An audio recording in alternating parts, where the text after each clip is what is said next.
Hello friend, study अड्डा के YouTube channel में आपका एक बार फिर से स्वागत है। आज हम मैथ का प्रॉफिट लॉस का पार्ट 2 देखेंगे। इसमें हम वही क्वेश्चन लिए हैं जो कई बार एसएससी, सीजीएल, एमटीएस और बैंक एग्जाम में आ चुके हैं। तो अगर आपने पार्ट 1 अभी तक नहीं देखा है तो यहाँ से आई बॉक्स से आप पार्ट 1 पे जा सकते हैं। अगर आप हमारे चैनल पे पहली बार आए तो प्लीज हमारे चैनल को सब्सक्राइब करके प्लेलिस्ट जरूर चेक करें। प्लेलिस्ट में बहुत सारी ऐसी वीडियो हैं जो आपके काम के हो सकते हैं।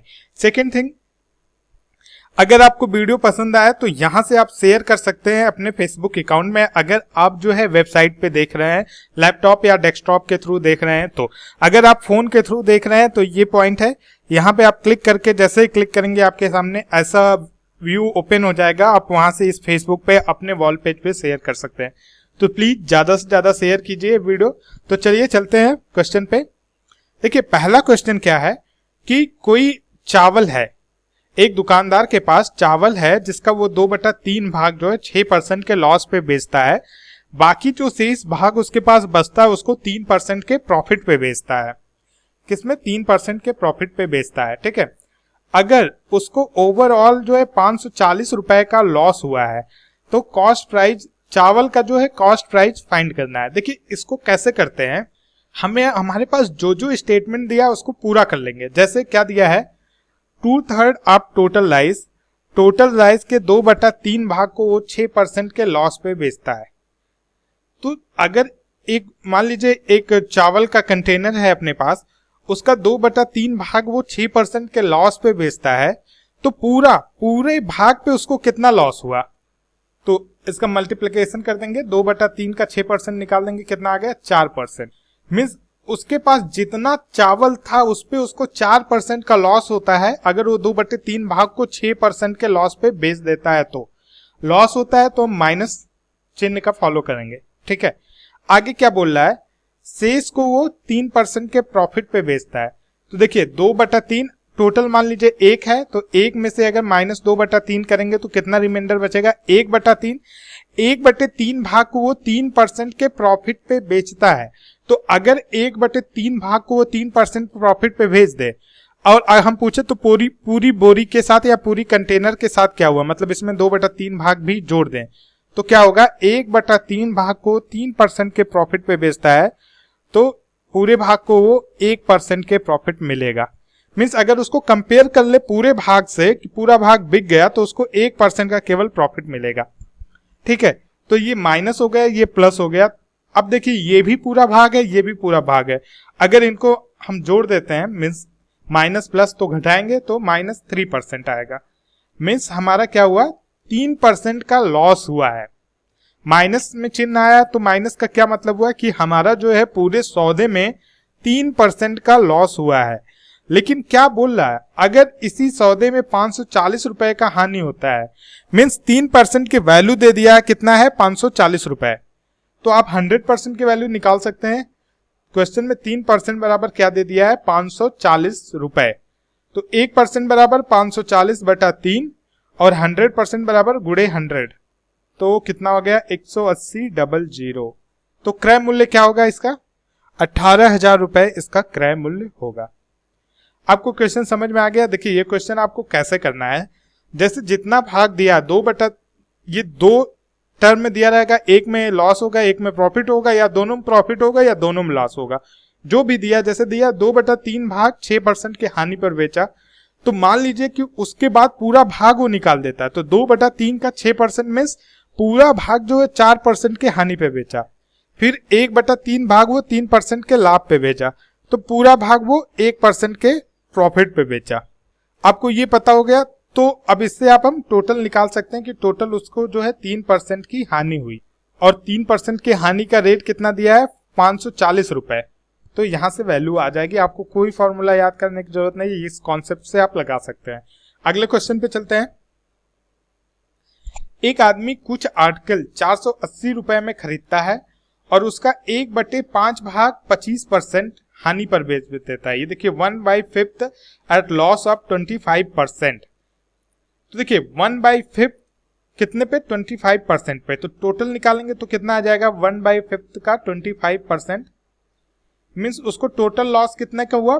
5% का उसको लॉस हुआ है, हानि हुई है। ठीक है, अब वो शेष भाग को so at what percent he sells remaining part.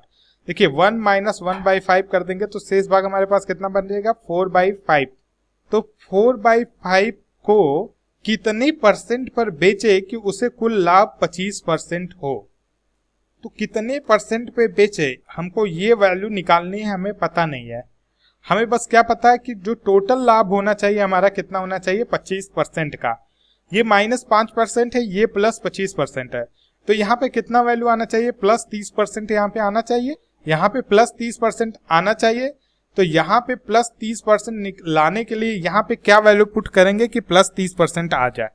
सोचिए यहाँ पे कौन सी वैल्यू हम पुट करेंगे कि +30% आ जाए। देखिए 75/2 पुट करेंगे तो हमारा आंसर आ जाएगा 75/2। ये कट गया 2 2 5 एकम 5 15 दूना 30 30 आ गया, मतलब 75/2। तो हमारा आंसर क्या होगा, अब वो शेष भाग को कितने परसेंट पर बेचे, मीन्स 75/2% पे उसको शेष भाग को बेचना चाहिए। 75/2 मतलब क्या हो गया आपका 37.5% पे। देखिए आप उसी कॉन्सेप्ट से इस तरह का भी क्वेश्चन बहुत आराम से लगा सकते हैं। अब अगले क्वेश्चन पे चलते हैं। राम 115 किलोग्राम आम 7 रुपए पर केजी के दाम से खरीदता है और वह 50 केजी 10% के लाभ पर बेच देता है। देखिए सेम क्वेश्चन है, बस चेंज क्या किया गया है, इसमें बता क्या रहा है 50 केजी 50 केजी 10% के लाभ पे बेच देता है एट 10% प्रॉफिट। तो आप ये निकालिए कि 50 केजी 150 का कितना भाग है, तो 50/150 मतलब 1/3 भाग है। तो ये क्या बोल रहा क्वेश्चन में, वो 1/3 भाग को 10% के लाभ पर बेचता है। तो इसका ओवरऑल निकालेंगे तो कितना आ जाएगा 10/3% के लाभ पे, तो यहाँ पे होगा प्लस। ठीक है, अगर वो बचा हुआ भाग किस दाम से बेचे कि उसे कुल 20% लाभ हो। बचा हुआ भाग कितना है 2/3 भाग बचा हुआ है और उसको टोटल कितना लाभ चाहिए 20% का। तो यहाँ पे कौन सी वैल्यू रखें कि हमारा वैल्यू जो है 20% आ जाए। 50/3 यहाँ पे रखेंगे तो यहाँ पे 20% आ जाएगा, 50 10 60/3 इंटू 20। तो अब आपका वैल्यू जो है ये x की वैल्यू कुछ ऐसी रखनी है जिससे 2/3 में गुणा करने पे 50/3 आ जाए। तो आप क्या रखेंगे, आप इसको सिंपल ऐसे कर सकते हैं 50/3 गुणे भाग दे दीजिए 2/3 से, मतलब 3/2 से गुणा कर दीजिए। तो यहाँ पे क्या 25 रख सकते हैं आप। तो हमारा आंसर क्या आ गया 25%। तो हम क्या कर सकते हैं, अब वो बचा हुआ भाग जो है 25% पे बेचेगा तो उसे कुल लाभ जो है 20% होगा। तो यहां से हम अपना आंसर जो है फाइंड कर सकते हैं। देखिए अगर आप लोग को कॉन्सेप्ट नहीं समझ में आ रहा होगा तो प्लीज कमेंट कीजिएगा, मैं दोबारा वीडियो बना के आप लोग को अच्छे से समझाऊंगा। अगले क्वेश्चन पे चलते हैं। यदि 25 कुर्सियों का लागत मूल्य 30 कुर्सियों के बिक्री मूल्य के बराबर है तो हानि का परसेंट क्या होगा। देखिए if the cost price of 25 chair equal to the selling price of 30 chair, क्या बोल रहा, cost price of CP of 25 chair equal to है एसपी ऑफ 30 चेयर। अब इसको दो तरीके से कर सकते हैं। एक जो कॉन्सेप्ट समझना चाह रहे हैं पहले उनको बताता हूं। क्या करते हैं, इसका एलसीएम लेते हैं। तो इसका एलसीएम कितना आ जाएगा 150 आएगा। ठीक है, तो जब 150 आ जाता है तो जब इससे भाग देते हैं तो एक चेयर का दाम निकल आता है, मीन्स 25/150। तो एक चेयर का दाम 6 रुपए है और उसे बेचा गया कितने में 5 रुपए में। तो अगर 6 रुपए का खरीद के 5 रुपए में बेचते हैं तो 1 रुपए का हानि होता है किस पे, सीपी पे। तो 1/6 गुणे 100 मीन्स 50/3, हमारा आंसर हो जाएगा 16 सही 2/3%। दूसरा तरीका है इसको लगाने के लिए कि जो भी है, जैसे सीपी आप 25 दिया है इक्वल टू एसपी आप 30, आप इसको इंटरचेंज कर दीजिए, एलसीएम निकालिए मत, बस इंटरचेंज कर दीजिए।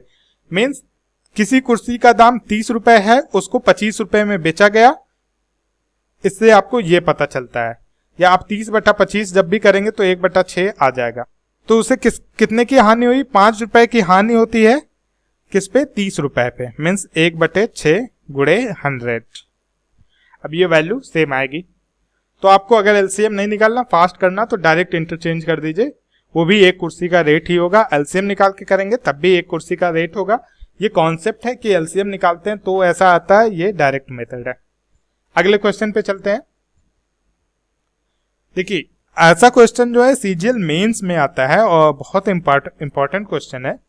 मैक्सिमम लोग ये क्वेश्चन छोड़ देते हैं। ऐसा क्वेश्चन कैसे लगाया जाता है, देखिए 9 kg चावल का दाम 4 kg नमक के बराबर है, means 9 kg rice equal to 4 kg salt, यही बोल रहा है। 14 kg नमक का दाम 1.5 kg चीनी के बराबर है, 14 kg salt equal to 1.5 kg sugar, और 2 kg चीनी का दाम 5 kg चाय पत्ती के बराबर है, means 2 kg sugar equal to, तो 11 kg चाय पत्ती का दाम क्या होगा। तो आप 11 kg चाय पत्ती यहाँ अलग से लिख लीजिए, इसका रेट पूछा है आपसे क्या होगा। यदि ये पॉइंट है, यदि 2.5 kg चावल का दाम 12.5 रुपए है, 2.5 kg चावल का दाम जो है 12.5 रुपए है, तो देखिए जिसका दाम दिया रहता है उसको इंटरचेंज कर देते हैं, मीन्स जो आपके इस साइड होता है यहाँ पे लिखेंगे 12.5 रुपए बराबर क्या है 2.5 kg क्या चावल या राइस। इसलिए इसको इस तरह करते हैं जिससे हमारा राइस से राइस कट सके, जो मतलब नंबर 1 पे यहाँ पे अगर राइस है तो वो इस साइड आएगा। मतलब क्या दिया है 12.5 kg चावल का दाम दिया है 2.5 रुपए। देखिए ये यहाँ पे मैंने आप लोग के लिए हिंदी में लिख दिया। अब आप क्या कीजिए, इसको काट दीजिए, जैसे चावल से चावल कट गया, नमक से नमक, चीनी से चीनी, चाय पत्ती बच जाता है। ठीक है, हमें दाम किसका निकालना है 11 kg चाय पत्ती का। ओके, चाय पत्ती बच भी गया, मतलब हम सही जा रहे हैं। अब जो यहां से कटे उनको काट दीजिए, जैसे 2 से 4 कट गया, 2 दूना 4, और यहां से फिर 7 कट गया, और ये देखिए 5 से अगर 12.5 काटते हैं तो 5 दूना 10, 5 25, 2.5 बचेगा, और ये 2.5 आपस में कट जाएगा, और ये 1.5 से यहाँ कट जाएगा, और ये होगा 6, मीन्स क्या आ जाता है हमारा 42 रुपीज। यहाँ पे कुछ बचा है नहीं, तो 1 बचा है। 1 किलो चाय पत्ती का दाम हमें पता चल जाता है कितना है हमारा 42 रुपए। 1 किलो चाय पत्ती का दाम हमें पता चल जाता है कितना है 42 रुपए। तो कितने का पूछा है 11 किलो, तो 10 किलो का 420 और 1 किलो का 42, कितना आ जाएगा 2 4 2 6 462, 462 रुपए हमारा क्या आ जाएगा, आंसर आ जाएगा। बस इसी तरह हम पूरा सवाल लगाएंगे।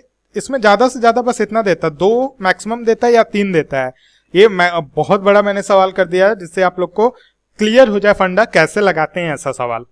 आगे चले, देखिए क्वेश्चन, एक दुकानदार 20% की छूट पर एक मेज बेचता है और छूट देने के बाद भी उसे 10% का लाभ होता है, तो क्रय मूल्य और अंकित मूल्य के मध्य अनुपात ज्ञात कीजिए। एक बात देखिए, मैं आपको क्या समझाना चाहता हूं। यहाँ पे देखिए सीपी, एसपी, एमआरपी, हमने आपको ऐसे सवाल करना बताया था। एक दुकानदार 20% की छूट देता है, छूट किस पे देगा, एमआरपी पे, तो आपका 20% बराबर क्या हो जाएगा 1/5, तो 5 में से 1 गया तो 4, मतलब 5 रुपए कोई सामान है तो 4 रुपए में वो बेच देता है। ठीक है, और छूट देने के बाद भी उसे 10% का लाभ होता है, मीन्स 10% बराबर आपका क्या हुआ 10/100, या इसको आप कह सकते हैं 1/10, मतलब अगर 10 रुपए का कोई सामान है तो उसको 11 रुपए में बेचता है, तभी तो 1 रुपए का लाभ होता है। अब क्या करते हैं, इसको हम बराबर करते हैं तो सीपी एमआरपी का हम रेशियो निकाल सकते हैं।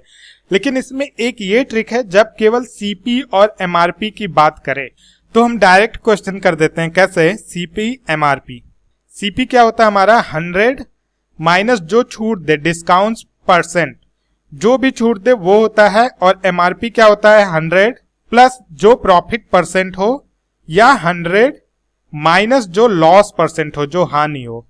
आप कर देंगे तो आपका डायरेक्ट आ जाएगा। जैसे इस क्वेश्चन में देखते हैं 100 माइनस 20% की छूट दे रहा, तो 100 माइनस 20 क्या आ गया 80, और 10% का लाभ होता है तो 100 प्लस 10, प्रॉफिट परसेंट कितना 10, तो 110, तो इनका रेशियो क्या आ गया 8 संबंधी 11, मीन अगर कॉस्ट प्राइस 80 है तो उसकी एमआरपी 110 होगी। तो अगर जहां सीपी एमआरपी की डायरेक्ट बात करें वो आप इस फॉर्मूले का यूज करके फाइंड कर सकते हो।